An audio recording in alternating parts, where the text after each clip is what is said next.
애통하는 자는 복이 있나니 그들이 위로를 받을 것이며 가장 소중한 것을 잃었다고 느끼는 너희는 복이 있다. 그때야 너희는 가장 소중한 분의 품에 안길 수 있다. 아멘. 지난주부터 팔복에 대한 말씀을 함께 나누고 있습니다. 지난주에 심령이 가난한 자는 복이 있나니 천국이 그들의 것이며 라는 말씀을 함께 보았습니다. 그래서 벼랑 끝에 있는 너희, 벼랑 끝에 있는 너희는 복이 있다. 너희가 작아질수록 하나님과 그분의 다스림이 커진다라는 말씀을 함께 나누게 되었죠. 지난 한 주간의 삶을 통해서 아마 여러분의 삶을 통하여서 벼랑 끝에 서 있었던 분도 있을 겁니다. 그리고 지난 우리의 삶을 되돌아보면 오늘 우리가 읽었던 본문의 말씀처럼 내 속에 애통하거나 슬퍼하는 마음이 있으신 분들도 있을 겁니다. 그러나 우리 속에 가장 중요한 게 무엇일까라는 것을 생각해 봅니다. 지난주에 제가 드렸던 말씀처럼 어쩌면 우리의 인생 가운데 내 삶의 연약함 그리고 가난함이 축복이었다라는 말씀이 어쩌면 우리 속에 가장 와닿게 되는 우리의 모습이 아닌가 하는 생각을 해요. 그럼에도 불구하고 우리는 가난보다는 뭔가를 손에 거머쥐려고 하는 소유에 대한 집착이 점점 더해지는 시대를 살아가고 있습니다. 소유가 뭘까요? 물건을 가지고 싶어하는 것, 소유욕이라고 하죠. 그러나 그 소유라는 것은 가끔 특정 대상을 지배하기 위한 마음도 소유라고 이야기하고 있습니다. 그렇다고 해서 무조건적인 가난, 무조건적인 비움을 성경은 이야기하는 것이 아닙니다. 지배적인 의미에서 소유를 통해서만 행복해진다라는 그런 마음을 비우고 때로는 십자가 앞에 내가 가진 것들을 내려놓을 수 있는 것이 유익하다라는 생각을 우리는 가질 수 있어야 됩니다. 특별히 요즘 현대인들이 어떤 것들을 소유하려고 할까요? 물질적인 것에 많이 집중하게 됩니다. 특별히 여러분의 일상에서 이전에는 없어도 상관없었지만 이제는 없으면 안 되는 물건이 있었습니다. 그 중에 하나가 대표적인 게 휴대폰, 스마트폰이죠. 아마 우리 여성 성도님들은 어떤 가족과 딸과 혹은 자매 간에 전화를 하면 어떻습니까? 1시간이고 2시간이고 아마 전화하시는 분들이 있습니다. 남자분들은 어떻습니까? 10분, 20분? 꿈에도 상상 못하는 시간이죠. 저한테 있었던 일입니다. 여러 가지 행사가 있어서 행사 준비를 하면서 지난 몇 주 전에 전화를 하기 시작합니다. 서울에 있는 목사님들과 전화를 하기 시작합니다. 10분, 20분, 한 30분 정도 지나고 나니까요. 내가 뭐 때문에 이렇게 바쁜가? 내가 이렇게 집중하면서 전화 통화한 게 30분 넘은 게 처음이었지 않나 하는 생각을. 그러다 보니까 제 속에 깜빡 드는 생각이 있었습니다. 무슨 생각이었느냐 하면 전화기가 없어져. 전화기가 없어져. 제 전화기는 항상 책상 오른편 제 손에 닿을 곳에 항상 내려두는데 충전기에 꼽아뒀나? 찾아도 전화기가 보이지 않습니다. 그래서 이 책상 주변을 책을 다 뒤져보고 그리고 집에 와서 또 충전하는 곳에 전화기를 찾아봐요. 없습니다. 찾을 곳이 어디 있을까요? 주방을 찾아가서 혹시 내가 밥을 먹으면서 또 누구처럼 냉장고에 넣어서 교회 화장실 교육관으로 다니면서 전화기를 찾아도 전화기 없어요. 대신에 제가 전화를 하면서도 집중하지 못한 것에 대해서 전화를 하는 목사님께는 굉장히 죄송한 마음이 들었어요. 그래서 이제 전화기를 찾지 못합니다. 10분, 20분 지나면서도 전화기를 찾지 못합니다. 그런데 전화 통화 시간은 40분, 50분 늘어갑니다. 제 속에 언뜻 든 마음이 있습니다. 전화기 케이스에 든 신용카드, 신분증, 그리고 어딜 가면 혹시라도 돈이 필요할 경우가 있어서 10,000원짜리 한 장을 항상 넣어주거든요. 그제서야 이제 전화를 얼른 끊고 분실 신고를 해야 되겠다라고 생각이 들면서 목사님에게 죄송합니다. 전화를 좀 끊고 제가 급하게 다른 일을 해야 되겠습니다. 전화를 끊고 났더니 뭐가 드러납니까? 전화기가 드러납니다. 제 등에는 진땀이 얼마나 많이 나는지 항상 제가 물건을 못 찾을 때마다 잔소리 하시는 분이 저희 집에는 계십니다. 큰 분도 있고요. 작은 분도 있습니다. 또 뭐 잊어버렸냐고 얼마나 잔소리합니다. 그제서야 안도감이 들면서 제가 이 하나에 너무 많이 매여 있었구나 하는 생각을 합니다. 그런데 여러분, 현대를 살면서 우리가 물질에만 매여 있을까요? 그렇지 않습니다. 관계에 매여 있는 우리의 모습도 보게 돼요. 인간관계, 그리고 가족관계에도 매이게 됩니다. 5년 전입니다.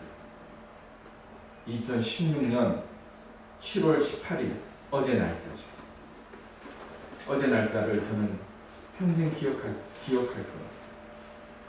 무슨 날짜인가 하면 제가 서울에서 목회를 하다가 아버지가 너무 컨디션이 안 좋고 몸이 안 좋다라는 이야기를 듣고 쉬는 날 고향집을 방문했습니다. 한 10여 년 동안 거동이 불편하셨는데 이제 온몸에 엉덩이로, 엉치로 욕창이 생겨서 더 이상 아버지를 집에서 요양할 수 없는 상황이 되었습니다. 형도 아버지를 요양원으로 모시는 것이 마음이 무겁다라고 이야기합니다. 저희 누나도 그렇습니다. 그리고 평생을 같이 해온 저희 어머니도 저희 아버지를 죽을 때까지 집에서 모시고 싶지 요양병원으로 모시고 싶지 않다라고.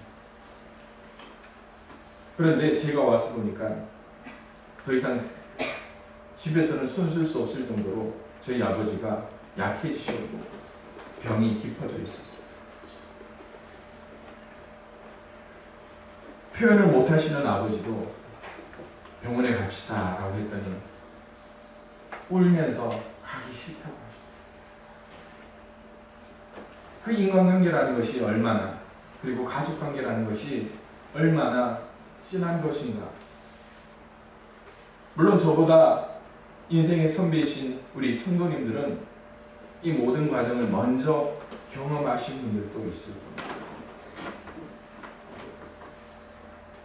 그리고 아버지는 그 날부터 2달 만에 세상을 떠나셨습니다. 병원에 들어가서 아버지를 입원시키면서 입원 서류에 사인을 하는 그 속에서 제가 얼마나 많이 울었는지 모릅니다. 그런데 제가 이 관계라는 이야기를 생각하면서 들었던 마음 한 가지가 있습니다. 모든 장례를 치르고 이제 제 일상으로 돌아왔을 때였습니다. 한 달, 2달 동안 정말 바쁘게 살았습니다. 그런데 2달 또 한 며칠이 지났을 때인가 제 속에 찾아오는 그 아버지의 빈자리의 공허함이 저를 얼마나 슬프게 했는지. 저희 가족들이 없는 한적한 곳에 가서 며칠 밤을 혼자 울었던 적이 있습니다.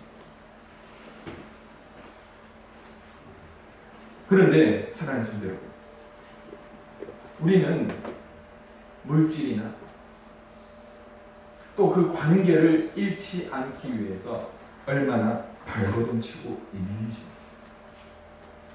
그런데 우리가 또 한 가지 더 생각해 볼 게 있잖아요. 뭔지 여러분 대충 짐작할 겁니다. 물건보다도 더 소중한 관계, 가족보다도 어쩌면 더 소중하게 생각되는 것이 한 가지가 더 있습니다. 여러분들의 건강입니다. 재물을 잃으면 조금 잃는 것이요, 명예를 잃으면 많이 잃는 것이라고 이야기하죠. 그러나 한 가지 단서가 더 있습니다. 뭐라고 합니까? 건강을 잃으면 전부를 잃는 것이다. 전부를 잃는 것이다. 건강에 대해서 더 말씀을 안 드려도 여러분들이 그 중요성을 더 잘 알 겁니다. 지금 우리 성도들 중 요양병원에 계신 우리 어머님도 계시고, 또 다리에 힘이 없어서 교회에 출석하지 못하는 어르신들도 있습니다. 그런데 이 모든 것들을 보더라도 이 아픔이라는 것이 얼마나 우리 속에 소중한 것으로 여겨집니다. 가족 안에 한 사람만 아파보십시오. 어떤 일들이 일어납니까? 집안의 분위기가 어려워지게 되는 것입니다. 물질, 인간관계, 건강, 여러분 다 소중한 것 아닙니까? 그런데 성경에서는요, 이것보다 더 중요한 한 가지를 말씀하고 있습니다. 성경 욥기에 보면 욥이라는 사람이 얼마나 하나님 앞에 의인처럼 등장하는가. 그 욥을 사탄이 하나님 앞에 고소를 합니다. 그 고소를 통해서 하나님께서 욥에게 고난을 줘도 된다. 단 욥의 생명만은 건드리지 말라고 사탄에게 명을 내립니다. 사탄은 하루아침에 욥의 자녀들, 10자녀들을 다 죽게 합니다. 또 이 사탄은 하루아침에 욥의 모든 재산을 잃어버리게 합니다. 그리고 또 이 사탄은 이 욥의 아내를 꼬드겨서 그 가족의 분열을 만듭니다. 여기서 끝나면 어떨까요? 그런데 이 사탄은 욥의 건강을 건드림으로 말미암아 목숨만 달아났을 뿐 아무것도 할 수 없는 지경까지 악화를 시킵니다. 더 나아가 욥을 위로하기 위해 찾아온 친구들도 욥과의 관계를 통하여서 욥의 심기를 불편하게 하면서 그들의 관계를 깨어지게 하는 그 과정으로 나타나게 되잖아요. 그런데 욥은 의연합니다. 자녀를 잃었을 때, 모든 재산을 잃었을 때도, 그의 아내가 떠나갔을 때도, 그의 건강을 잃었을 때도, 그리고 그의 친구들과 멀어졌을 때도 의연합니다. 무엇 때문일까요? 그에게 하나님이 있었기 때문에. 어쩌면 욥의 인생에 있어서 가장 소중한 것이 무엇이고, 그의 인생에 있어서 잃지 말아야 할 한 가지가 있다. 그것이 무엇인가를 욥은 알고 있었다는 것입니다. 그런데 오늘 우리는 어떨까요?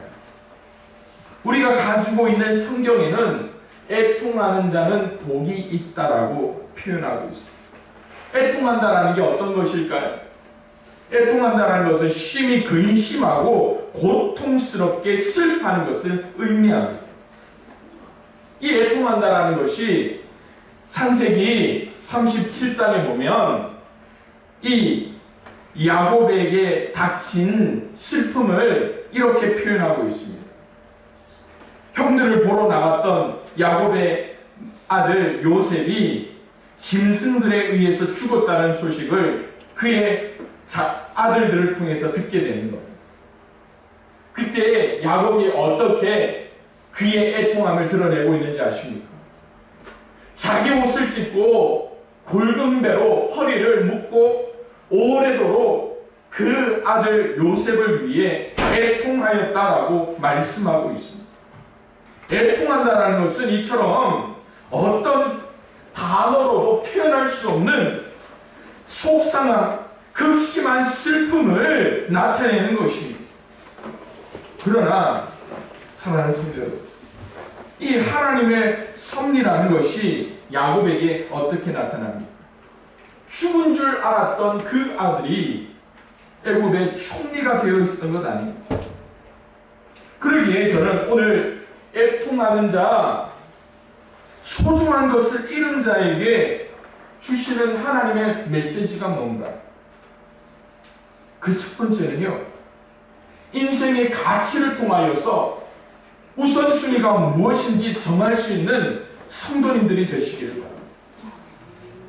앞서 언급했던 재산의 손해, 가족을 잃고 친구를 잃고 삶의 불행으로 인해 애통하는 그 일들이 2000년 전 마태복음 5장에 나타나는 그 애통하는 자의 모습과 오늘 우리의 모습과 다른 것이 뭐가 있을까요? 예수님이 애통하는 자가 잘못됐다라고 이야기할까요? 아닙니다. 그 당연한 거예요. 인간의 감정이고 인간의 본성이며 어쩌면 하나님도 인간의 아픔을 통해서 슬퍼하셨던 분이시잖아요. 그러나 애통할 때에 우리가 잘못 애통하는 경우가 있습니다. 본질을 놓쳐버리고 본질을 잊어버리고 물건에 대해서, 관계에 대해서, 건강에 대해서 비참해하는 경우가 얼마나 많이 있습니다. 야곱의 관점에서 다시 한 번 더 말씀을 드립니다. 야곱의 아들 요셉은 꿈꾸는 자였습니다. 그래서 야곱이 요셉의 꿈을 듣고 그의 다른 아들들과 요셉의 꿈을 듣고 어떤 반응을 보였는가? 성경은 37장 10절 11절에 이렇게 이야기합니다. 그가 요셉의 꿈을 아버지와 형들에게 말하매 아버지가 그를 꾸짖고 그에게 이르되 요셉이 네가 꾼 꿈이 무엇이냐? 나와 네 어머니와 네 형들이 참으로 가서 땅에 엎드려 내게 절하겠느냐? 그의 형들은 뭐하였다고요? 죽도록 미웠다, 시가였다라고 이야기합니다. 그러나 야곱은 뭐라고 말합니까? 그 요셉의 말을 마음에 간직해 두었다라고 합니다. 자, 여기서 야곱이 요셉의 죽음 앞에 무엇을 잊어버렸습니까? 마음에 간직했다라는 것은요, 하나님의 마음을 통하여 그의 마음에 두었다라는 의미예요. 아버지의 마음이 또 어떠한지, 어머니의 마음이 그 어떠한지 여러분들의 인생쯤에서는 대충 다 짐작할 거 아닙니까? 그런데 누구를 잊어버렸습니까? 누구를 상실해버렸습니까? 그 꿈을 주신 하나님을 잊어버립니다. 무엇 때문에? 내 마음이 앞서기 때문이라니. 마음에 간직하였던 하나님의 마음을 잊어버리는 거예요. 인간의 연약함입니다. 하나님을 잊어버림으로 극심한 슬픔 가운데 빠졌던 야곱의 가정이었습니다. 그러나 그 슬퍼하며 애통하는 야곱의 마음을 위로하시는 분이 누굽니까? 하나님이에요. 가장 소중한 것을 잃어버렸다. 이 야곱을 찾으신 하나님. 사랑하는 성도 여러분, 야곱의 가정에 필요한 건 뭘까요? 야곱의 가정에 필요한 게 뭘까요? 회개입니다. 야곱이 그 마음에 두었던 것을 잊어버렸던 것, 그걸 회개해야죠. 이 형들이 죽도록 미운 요셉의 죽음을 가장하고 위장하며 그 가정을 파탄에 빠뜨렸던 것들을 회개해야죠. 사랑하는 성도, 오늘의 말씀이 되는 배경이 되는 예수님 시대를 한번 생각해 보십시오. 이스라엘이 예수님 당시 로마의 압제 가운데 있었어요. 로마의 횡포 가운데 있었어요. 이 당시는 종교적인 암흑기로 영적인 진리를 찾지 못하며 수많은 종교인들이 있었지만 진리를 선포하지 못하는 그런 때를 살고 있었습니다. 그러한 애통함이 그 이스라엘 땅에 가득하여야죠. 그런데 그들은 어떻습니까? 종교인들은 자기대로 자기의 의를 나타냅니다. 일반 백성들은 이것이 진리다, 저것이 진리다, 여기저기 쫓아다니면서 진리 아닌 것들을 추종하고 있는 그런 시대를 살아갔습니다. 그들에게 필요한 것이 있습니다. 우선순위를 정하면서 하나님 앞에 엎드리는 것이 필요하잖아요. 왠지 아십니까? 이미 메시아에 대한 말씀이 그들 가운데 선포되었던 것이 있습니다.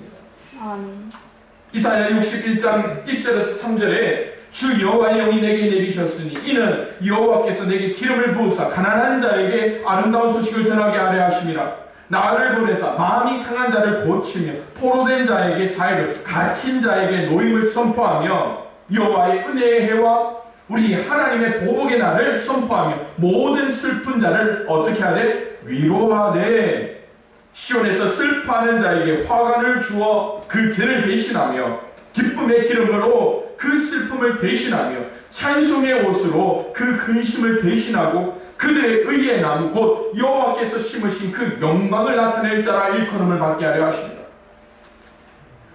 이 말씀을 통하여 이미 허락하신 복음을 그들은 다른 것으로 생각하고 있었죠. 반복되는 전쟁, 그리고 조금 살만하면 로마에 의해서 수탈, 또 점령자들에 의한 폭력으로 인해서 그들은 온갖 다른 것들을 따라가려고 하는 것 아닙니까? 그런데 이 모습이 오늘 우리의 모습입니다. 다른 것에서, 아니 내 심령의 공허함을 채우기 위해서 물질로, 관계로, 또 먹는 것으로, 중독적인 것으로 채우는 사람들이 얼마나 많은 것입니까? 그러기에 사랑하는 성도 여러분, 오늘 우리가 마음을 잡아야 돼요. 하나님 앞에 돌이켜야 되는 거예요. 여러분 한번 되돌아보십시다. 뭔가 열심히 하려고 할 때 사람들은 뭐라고 합니까? 격려할까요? 아니잖아요. 꼬리뼈처럼 너는 패배자라고 이야기하는 사람들도 있습니다. 뭔가 최선을 다해서 좋은 일들을 내려고 할 때 사람들은 뭐라고 합니까? 넌 안 돼. 넌 실패자야. 그러면서 우리를 향해 얼마나 손가락질을 합니까? 그럴 때 우리는 어떻게 합니까? 그래도 우리 속에 이 마음에 욱하는 마음이 있으니까 주먹이라도 짊어지고 가서 한번 맞자이라도 떠보려고 하잖아요. 그게 되던가요? 아니요. 그럴 때 우리는 다시 한 번 더 우선순위를 잡아요. 그 우선순위가 누구라고요? 뭐라고요? 하나님. 그 하나님을 온전히 바랄 수 있는 저와 여러분들이 되기를 소망합니다. 아멘. 그럴 때에 하나님께서 애통하는 자에게 무슨 선물을 주신다고요? 위로라는 것을 선물로 주신다. 이스라엘에 임한 위로가 어떻게 쓰이고 있는가를 누가복음 2장 25절에 시몬이라는 한 여선지자를 통하여서 말씀합니다.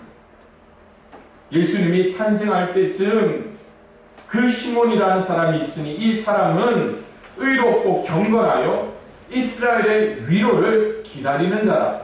성령이 그의 위에 계시다라고 말씀합니다. 아멘. 하나님의 위로는요, 그저 배고픈 자에게 밥 한 끼로 인하여서 위로해 주시는 분이 아니라 하나님의 위로, 이스라엘의 위로를 기다렸던 시몬에게 그 한 사람의 위로를 주시는 하나님이 아니에요. 온 이스라엘을 통하여서 그 백성들을 애통의 자리에서 구원해 주실 온전한 회복과 구원의 기쁨을 주시겠다라고 말씀합니다. 아멘. 더 이상 이 로마의 핍박과 로마 군인의 그 횡포 앞에서도 좌절하지 않고 일어설 수 있는 힘을 하나님께서는 주신다는 겁니다. 아멘. 그래서 여러분, 앞서 말씀드렸던 그 본문의 말씀처럼 우리가 다시 한 번 더 짚고 가야 할 것이 있습니다. 그것이 무엇인가? 가장 소중한 것을 잃었다고 느끼는 너희는 뭐라고요? 복이 있다는 거예요. 아멘. 잃고 났을 때에 비로소 가장 소중한 분의 품에 안길 수 있다. 그 소중한 분의 품이 누구의 품입니까? 하나님의 품입니다. 하나님의 위로가 우리 가운데 나타날 수 있다. 가장 소중한 분의 품에 안겨서 엉엉 울 수 있다는 그 마음이 우리 속에 주시는 하나님의 선물이 아닐까요? 요즘 세태를 반영하는 가장 큰 뉴스 중에 하나가 N번방 사건이라고 기록하고 있는 사건입니다. 오랜 전부터 이 N번방이라는 그 사이트를 통하여서 이 성착취의 그런 단적인 면이 일어나고 있습니다. 그래서 디지털 성범죄자들이 이제 이 세상에 드러나면서 한 명씩 한 명씩 그 사람들의 신상과 얼굴이 언론에 공개되는 것을 보게 돼요. 저는 이 뉴스에 그 초점을 보면서 너무나 기가 막히더라고요. 이전 범죄자들은 고개를 숙이고 자기의 얼굴이 보이지 않게 하기 위해서 피하는 모습을 봤는데, 물론 얼굴을 공개하라고 법원이 판결을 지었기 때문에 공개하는데, 이 범죄자들이 얼마나 당당하게 얼굴을 드러내고 있는가. 과연 그들에게 긍휼이라는 일이 드러날까? 여러분 한번 생각해 보셨습니다. 누가복음 5장에 보면 게네사렛 호숫가에서 어부들이 밤새 그물을 내려서 고기를 잡았던 일이 있습니다. 그런데 어느 날인가 이 호숫가에서 수많은 어부들이 배를 타고 가서 밤새 그물을 내렸지만 어느 한 사람도 고기를 잡지 못한 일이 일어납니다. 그런데 어디선가 한 사람이 호련히 나타나서 거기서 고기를 잡고 있던 시몬이라는 사람에게 다가가서 이렇게 이야기합니다. 깊은 데로 가서 그물을 내려 고기를 잡으라라고 이야기합니다. 그랬더니 이 시몬이라는 사람이, 선생님, 우리가 밤이 새도록 수고하였으되 잡은 것이 없습니다. 여기까지는 자기가 평생 고기를 잡은 어부로서의 경험과 어부로서의 상식을 통하여서 이야기합니다. 그런데 이 예수의 말을 들은 이 시몬이 한마디 더 이야기하는 거예요. 말씀에 의지하여 내가 그물을 내리겠습니다. 아멘. 그 일이 있은 후에 이 시몬에게 어떤 일이 일어나는지 아십니까? 시몬에게 그물이 찢어지도록 수많은 고기가 잡힘으로 말미암아 혼자 그 그물을 감당할 수 없으니까 주변에 배들을 불러서 고기를 잡아 드렸던 일들이 있습니다. 아멘. 물고기를 잡지 못했기에 상심했던, 슬퍼했던 시몬에게 나타난 이 예수님의 음성, 예수님의 방법, 예수님의 위로는 이 베드로 시몬을 어떻게 만들었는지 아십니까? 누가복음 5장 8절에 시몬 베드로가 이를 보고 예수의 무릎 아래에 엎드려 이르되 뭐라고요? 주여 나를 떠나소서 나는 죄인이로소이다. 하나님의 위로가 우리 뜻을 압도할 때, 하나님의 위로가 우리의 슬픔을 온전히 덮을 때에 우리의 본연의 모습을 드러나게 해주시는 것 아닙니까? 그러기에 사랑하는 성도 여러분, 우리가 이 세상을 살 때 우리 인생의 목적이 뭡니까?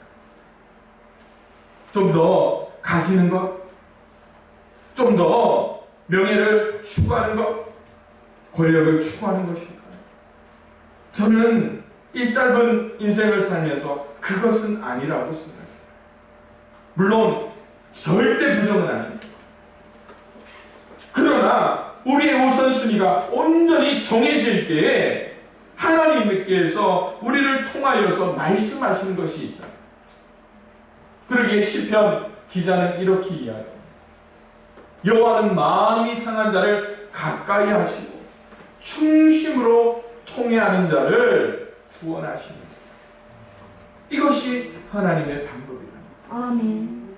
그러기에 사는 성도 여러분, 더 이상 우리 인생의 굴곡이나 우리 인생의 실패와 좌절 앞에 너무 낙담하거나 너무 슬퍼하지 않았으면 좋겠습니다. 아니, 슬퍼하더라도 그 슬퍼하는 마음이 누구를 바라볼 수 있어야 됩니까? 하나님을 바라볼 수가 있어요. 하나님을 의지할 수 있어야죠. 하나님을 향해 우리의 손을 내밀 수 있을 때에 비로소 하나님은 우리를 품어주시리라 저는 생각합니다. 그러기에 사랑하는 성도 여러분, 오늘 우리의 입술로 그렇게 한번 고백했으면 좋겠습니다. 우리의 인생에 어떠한 풍파, 어떠한 폭풍이 닥친다 하더라도 주님을 붙잡겠습니다. 주님을 의지하겠습니다. 그런 마음을 통하여 우리 시간 말씀을 생각하며 함께 찬양한 곡 부르고 함께 기도하는 시간 갖습니다.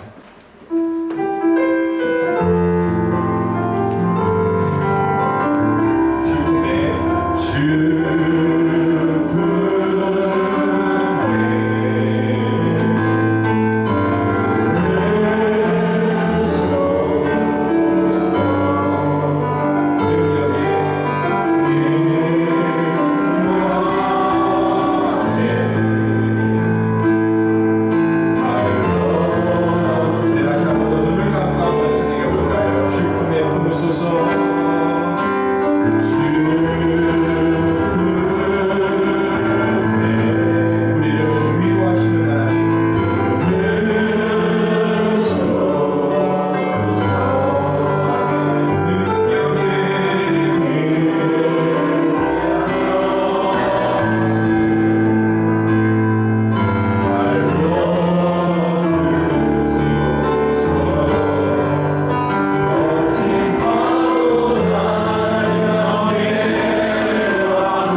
위로하여 주옵소서. 조금 잃었다고 낙담하지 않게 하옵소서.